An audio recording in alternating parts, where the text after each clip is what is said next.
렌털즈 보험은 무엇을 커버하는가? 집에서만 잃어버린 물건이 아니라요. 여행을 갔는데 항공사에서 수트케이스를 잃어버렸어요. 그 안에 들어있던 에 대해서도 역시 렌털즈 인슈런스로 커버가 됩니다.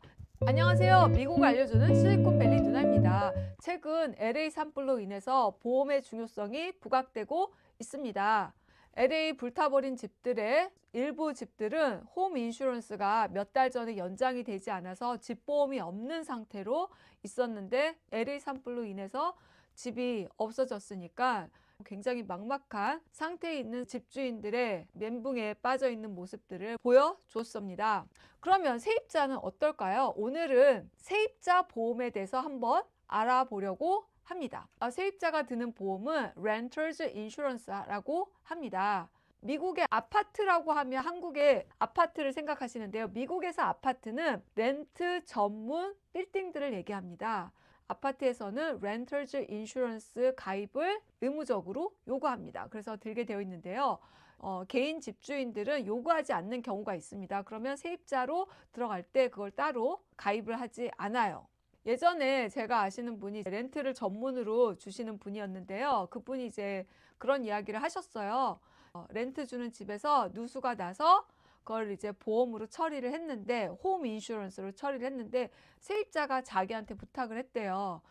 거기 안에 있는 가구들 손상됐으니까 그 집주인의 홈 인슈런스로 이거를 좀 커버를 해달라고 부탁을 했는데 그거는 해줄 수 없었다고 자기가 얘기했습니다. 그럼 세입자는 렌터즈 인슈런스라는 걸 들어야 그 누수라든지 화재 시에 때 보상 나는 것은 렌터즈 인슈런스로 세입자가 자신의 재산상의 손실을 보상을 받을 수 있다고 얘기를 했어요. 그 얘기를 들으면서 나중에 내가 집주인이 되면 꼭 렌털즈 인슈런스를 요구해야겠다. 왜냐하면 제가 한국에서 왔기 때문에 이런 부분에서 잘 몰라요. 그때 그 분의 얘기를 듣고 렌털즈 인슈런스를 알았던 것입니다. 그래서 제가 집을 렌트를 놓게 됐었습니다. 그래서 세입자한테 그랬죠. 렌털즈 인슈런스 들어라 그랬더니 알았다. 왜냐면 그 얘기를 해주지 않는 이상은 세입자가 그 부분에 대해서 생각을 하지를 않게 되는 것 같아요. 그래서 그 애가 또 들었고 이제 재계약 시점이 되어서 제가 또 그랬죠. 재계약서 쓰면서 렌털즈 인슈런스 그거 또 나한테 보내라 그랬더니 나 자기 까먹었대요. 사실은 렌털즈 인슈런스는 집주인을 위하는 게 아니라 세입자를 위하는 거니까 내가 세입자일 때는 집주인이 요구하지 않아도 드는 게 좋습니다. 비용이 비싸지 않냐고요? 전혀 그러지 않습니다. 15불에서 30불 사이입니다. 한 달에. 그거에 대해서 조금 이따가 다시 한번 얘기를 할게요. 렌트를 주시는 집주인 분들도 꼭 세입자에게 이거를 요구하시는 게 좋을 것 같습니다. 세입자에게 부담이 되지 않고 또한 아까 전에 말했듯이 집에서 누수라든지 무엇이 일어났을 때 세입자의 물품에 대한 손상을 세입자가 받을 수 있도록 프로텍션 해주는 거기 때문에 그것을 요구하는 것이 세입자를 위해서 좋다라는 생각을 합니다. 그렇다면 렌터즈 보험은 총 무엇을 커버하는가? 총 3가지 항목으로 보장을 해줍니다. 첫 번째는요, 개인 재산, personal prop이고요. 두 번째로는 liability, 책임 보장. 세 번째는 추가 생활비, loss of use 있습니다. 자, 하나씩 디테일하게 한번 설명을 해볼게요. 넘버 원이 개인 재산이라고 얘기를 했죠. 그래서 도난으로 인해서 뭐 노트북이나 뭐 TV나 이런 것들을 사라졌을 때 그것을 보상해 줍니다. 그런데 재미있는 게 있습니다. 집에서만 잃어버린 물건이 아니라요. 아까 전에 personal property라고 그랬잖아요. 이게 장소가 집이어야 하는 부분이 아닙니다. 집 외에서도 내가 도난을 당했던 것도 포함됩니다. 예를 들어서 저는 산호세에 살고 있는데 제가 샌프란시스코 갈 때 거기 차를 주차를 했는데 카 브레이킹이 일어났어요. 차를 유리를 깨고 들어가서 내 물건을 훔쳐갔어요. 제 랩탑이라든지 뭐 지갑이라든지 자켓이라든지 제 물건이잖아요. 이것도 렌터즈 인슈런스로 커버가 됩니다. 그리고 내가 여행을 갔어요. 여행을 갔는데 항공사에서 수트케이스를 잃어버렸어요. 수트케이스와 그 안에 들어있던 에 대해서도 역시 렌터즈 인슈런스로 커버가 됩니다. 내 개인 재산이기 때문에 요거 꼭 알아두세요. 이게 저는 처음에 신기했어요. 저희가 몇 년 전에 번에 카 브레이킹을 당했어요. 집 앞에 차를 주차해 놨는데요. 하필이면 평소에는 그 물건을 다 빼놓거든요. 하필이면 그날 카메라 가방과 카메라 렌즈, 비싼 렌즈였어요. 그것들이 그대로 있었는데 그날 카 브레이킹을 당해서 도둑들이 그걸 다 가지고 갔습니다. 그래서 경찰에 신고를 하고 이제 그 케이스 넘버를 받아서 보험사에다가 내가 도난 당한 물건들을 쫙 리스트업을 했어요. 그리고 그렇게 그냥 하는 게 아니라 크레딧 카드와 온라인으로 주문했기 때문에 기록이 쫙 남아 있었습니다. 카메라 산 거 이거 얼마, 그 렌즈 얼마, 카메라 가방 이렇게 쭉 해서 저희가 그때 10,000불 조금 넘게 했는데 디덕터블을 제하고 10,000불 정도를 커버를 받았어요. 두 번째, liability라고 하는데요. 한국말로 하면 책임 보장인데 누군가 저희 집에 놀러 왔어요.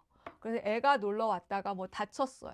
그러면 홈 인슈런스로 역시 커버가 됩니다. 또한 법적 비용으로도 렌털즈 인슈런스로 커버가 되고요. 또 우리 강아지가 공원에 놀러 갔다가 어떤 사람을 뭐 물었어요. 그 사람이 다쳤어요. 이것도 렌털즈 인슈런스로 커버가 됩니다. 세 번째, 추가 생활비, loss of use 라고 하는데요. 집이 화재로 거주 불가능해졌잖아요. 내가 세입자였다. 그러면 호텔에서 머물고 있어야 되는데 요게 렌털즈 인슈런스가 있으면 이것이 커버가 된다는 것이었습니다. 다시 한번 홈 인슈런스와 렌털즈 인슈런스를 얘기해 드리면 집주인의 홈 인슈런스는 건물, 렌털즈 인슈런스는 세입자 재산에 대한 그리고 추가로 살아야 되는 거주에 대한 것을 보장한다라는 거. 그러면 렌털즈 인슈런스는 얼마입니까? 한 달에 15불에서 30불 사이이고요. 물론 로케이션과 보장 범위에 따라서 이게 달라질 수 있습니다. 근데 제너럴한 걸 말씀드리는 거고요. 또한 렌털즈 인슈런스를 따로 드는 것보다 자신의 자동차 보험회사와 결합해서 하면 조금 할인을 받을 수 있습니다. 요거 참조해 주세요.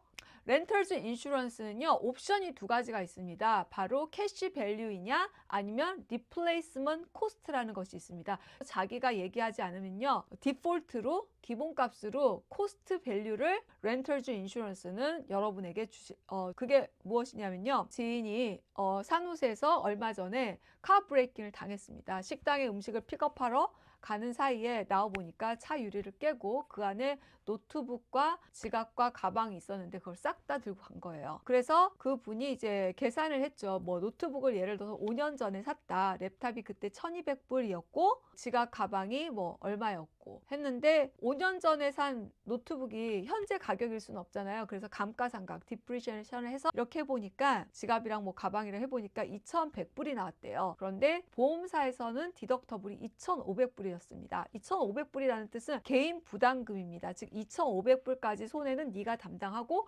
나머지는 보험회사에서 할게. 저희 같은 경우도 카 브레이킹을 당했다고 그랬지 않습니까? 그때 물건의 가치가 디프리시에이션 하고 10,000불이었다. 그러면 디덕터블이 2,000불이었으면 2,000불까지는 하고 보험사는 8,000불을 저희에게 주는 것입니다. 그게 캐시 밸류입니다. 그런데 리플레이스먼트 코스트라는 옵션이 있습니다. 바로 그건 리플레이스는 뭐예요? 대체죠. 내가 5년 전에 산 맥북이 1,200불이었으면 그 디프리시에이션 감가상각하지 않고 그대로 그 물건을 살 수 있는 1,200불을 그대로 돌려주는 것입니다. 이거 너무 좋잖아 라고 생각하는데 그만큼 보험료가 조금 비쌉니다. 렌털즈 인슈런스엔 두 가지 옵션이 있다라는 거. 캐시밸류냐 리플레이스먼트, 대체 그 물건을 그대로 살 수 있는 그 코스트를 주는 것인데요. 렌털즈 인슈런스 얘기할 때 이 옵션에 대한 얘기를 하지 않으면 기본적으로는 캐시밸류가 들어가게 되어 있습니다. 그래서 저희 지인은 그때 감가상각이랑 해보니까 2,100불이었대요. 그래서 홈 인슈런스에서 혜택을 받지를 못한 거예요. 2,500불의 디덕터블이었기 때문에